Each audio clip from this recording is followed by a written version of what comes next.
Welcome back to the Dawn Show. We're going to see some fire, some broken glass, and find out what it all means to life coaching with life coach and author Joe White. His book, Put Me In Coach, I'm Ready to Live.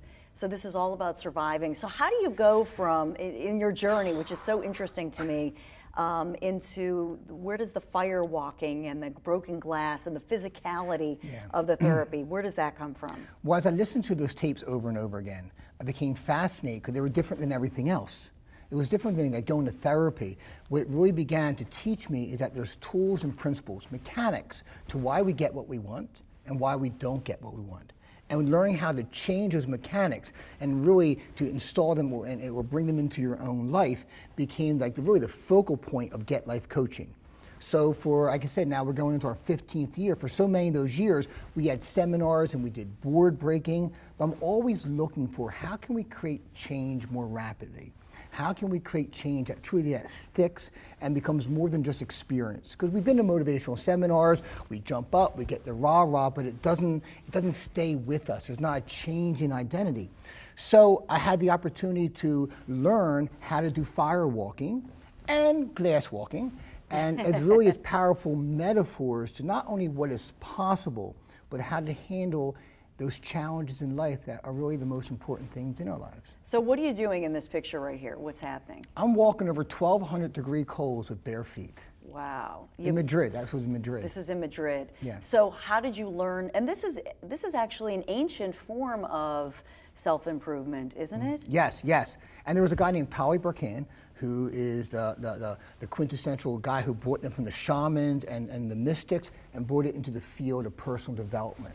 And he started a school, he taught like Tony Robbins how to do fire walking, and then he eventually sold or moved, retired, but the school still exists, and we're very involved. I help now train people how to do fire walking across the whole country.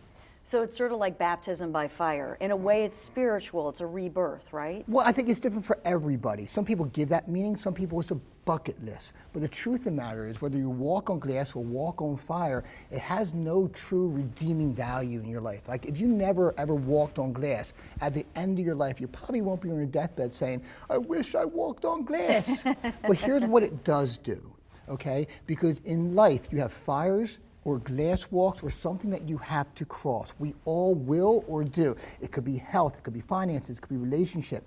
Those things do matter. So what it does do is give you the reference points, the metaphor, so when those things step up, we don't hesitate, we don't get stuck in fight or flight. We know we step up and we handle the situation. Okay, so we have this big sheet of glass in front of us, and coming up you're gonna teach me how to walk across it. So what do you tell people? So what advice do you have as you would say, okay, here's what you're gonna do? Don't step on anything sharp. We have fear. It's like a child, a glass breaks, your mom goes, stay away from the broken glass. Right. And it becomes that metaphor. Our whole lives we've been conditioned. Believe this, don't believe this, be fearful. I mean, what is fear? False evidence appearing real. There's a difference between fear and danger, but the human psychology doesn't always understand the difference between the two. So what it does, it helps you begin to reevaluate and really choose your core beliefs, what you choose to believe. So really, anyone has the ability to walk on glass or walk on fire, okay? But what prevents them is that fear, that limiting belief in their own head of what they can do and what they can't do.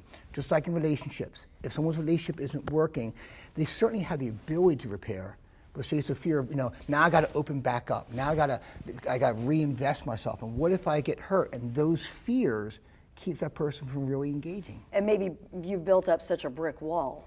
Over years. I mean, that's why I was saying earlier, kids get this a lot easier because they don't have decades of limiting beliefs and stories they told themselves of why they can't change in their head. They're much more flexible.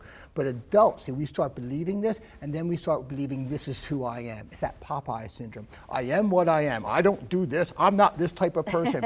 And our world goes from this big to this big. Right. And we think that's acceptable. So this is the spinach, the glass of the fire is the spinach, and now he gets the strength to save olive oil. Is that the, the metaphor? It's a sledgehammer that breaks that paradigm, so you can choose to live life free, live it however you choose. I don't know what's right for you. I only know what's right for me. But we can't live in fear or limiting beliefs and to the stories that we tell ourselves of why we can't.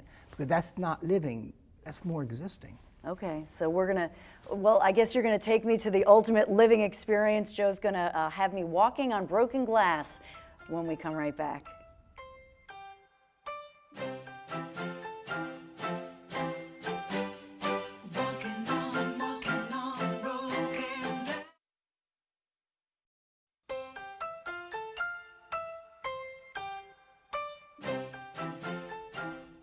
And welcome back to the Dawn Show. We're walking on broken glass with life coach Joe White, author of Put Me in Coach, I'm Ready to Live. So if you've ever Googled me, you know I've had a lot of drama, titanium, but this is great. I mean, for people to say whatever is ahead, it's life, and you gotta walk, and even if it's on broken glass, you gotta move. Because we always feel fear. Right. The problem is, it's not that we feel fear, it's that we allow fear to paralyze us. Fear is natural, but you know what? The best way to handle fear is to go straight through it. All right, so you want to give me a little Yes. instructional here, Joe? So what I like to do, before I start, I kind of envision what I need to handle. And what Here, I I'll need move to, on this side there so we go. can see you. What challenges that we have. And then when you're ready, you're going to step on the glass. The important thing is, I made a joke of it, but it's true. If you feel anything sharp, lift your foot up and put it somewhere else. Okay. This is a great tool for instant meditation. People say, I can't meditate. You step on glass, you meditate. And the magic is there's over 700 nerve endings on your feet. Your feet are one of the most powerful calibrating tools in the whole body. If you trust them, they will guide you safely on the other side. All right, let's see you go. Just step up and slowly allow yourself to begin to walk. If you feel anything sharp, just move your foot.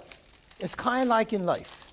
If you meet an obstacle, you go around it, you go under it.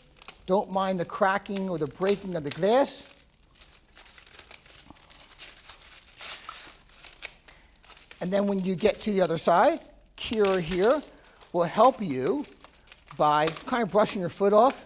Okay. Because that's why the most dangerous thing is stepping on the studio floor with glass stuck to your feet. That's it. Voila, you made it look so easy. So, we ready? And now you're going to make it look more graceful and beautiful than I can. Oh, you don't know me, Joe. All right, ready? Yes. So do I look at you or do I look down? Whatever you feel is right for you. All right, ready? How am I doing? Perfect. Tess Brown, my senior producer, is in my ear going, excellent, just don't cut yourself. No negative thoughts. Tell them to be quiet. Only positive energy. Oh. Here we come. How am I doing? Excellent. Yeah? See, what we're capable of doing is amazing. But what we very often do is less than at times. All right. And I can give you a hand here if you want to balance it. All right. There you So go. I'm gonna put And my lift the foot foot up. Yep. Show all my bruises from the Wissahickon with the kids. Ta-da! But you should show your feet to the camera so they see that, like there's no blood. Yeah, there's no blood. Let's see. Yeah. See? She's fine. No blood. Yes, no calls from lawyers or anything like that. So where should we come? Right over here so we can... Yes. Can I get a big hug? You did amazing. I'm so proud of you. Oh, thank you. Yes. No, it was good. It actually was easier than I thought. I was a little nervous about But it. most challenges are, isn't it? Yeah. Most of the times when we go out and we step up and we rise to the occasion, we're able to handle those things. And it's never as dark or deep or as scary as what's in our own head. Yeah, I think that's part of it. Should we sit Yes. back down? Should we take Yes. our seats? I'll move my shoes, put our shoes back on. That was actually fun. I think we should have, next time we'll walk on the fire. Oh, we can do a fire walk. It's beautiful flames and heat, yes. But the heat factor, I mean, with the glass I can see because you can lift, but with the heat, I don't really, that's amazing. Yeah, well, it's state. I mean, flesh burns at 300. The average temperature of a coal is 1200. One of the reasons why you're able to put yourself, it's not magic powers. I've never believed in like I'm a shaman or I'm a guru. At the end of the day, I'm just a guy I've spent now 21 years focusing on why we do what we do and how we can change it. But the fire is about learning how to, a little bit different, about how to get into that state. Because everything in life comes down to the emotional state. The quality of your life is in direct proportion with the emotional state that you consistently live in. If you live in emotions like anger, guilt, frustration, angst, you're going to have a lesser quality of life, health-wise and physical. And we got to go. There's our song. Joe White, you're so inspirational. I thank you. Get out there, live your life, and be all you can be. Thanks, Joe White. Great coaching. Thank you.